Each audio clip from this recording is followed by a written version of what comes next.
I know that there are many people in America and even in the world who are concerned since the election and even despondent or suffering.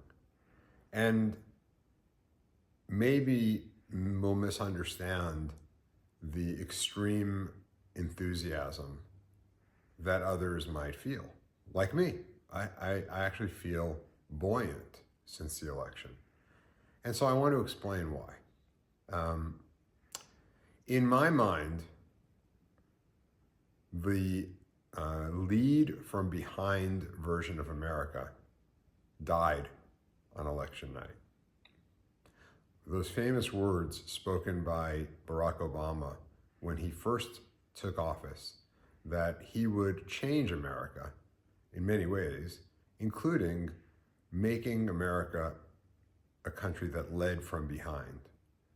That never made sense to me, probably didn't make sense to many other people, and I don't think makes sense at all. That's not the role of the United States, and there's no concept really of leading from behind. It's a weird idea anyway. So that experiment ended, along with a number of other important experiments that needed to end. So I think with the election, the kind of hostility towards merit and achievement also ended. The words "make America great" or "make America great again," or even just the word great is tied to effort and achievement and merit. And when we abandon achievement and merit, our pathway to greatness is dubious at best.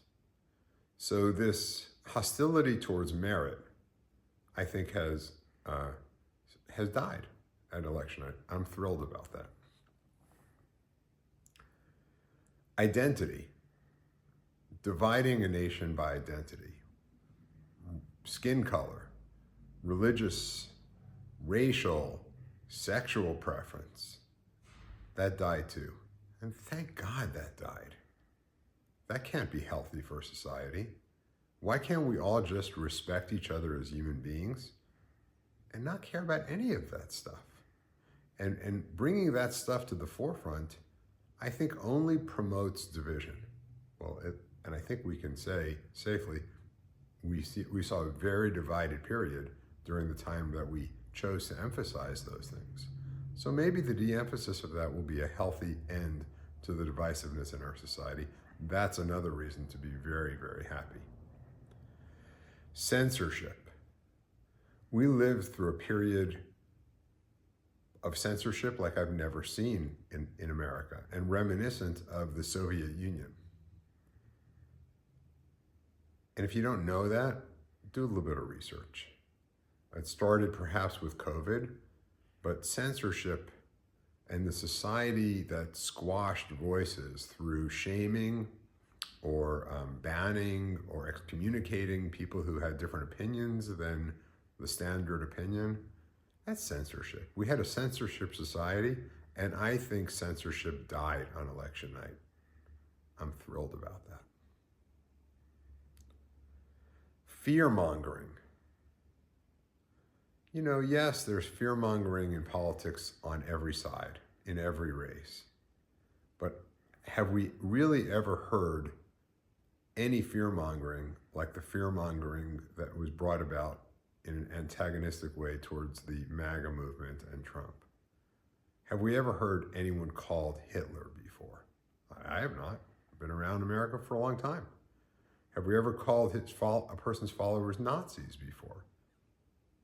Whether they be white or black or Jewish or Christian or Muslim, they were all Nazis. I mean, this is absurd. Hopefully that died on election night. And lastly, I think big government, the commitment to big government, took a big hit on election night. And big government is the root of inefficiency, antagonistic to a vibrant economy.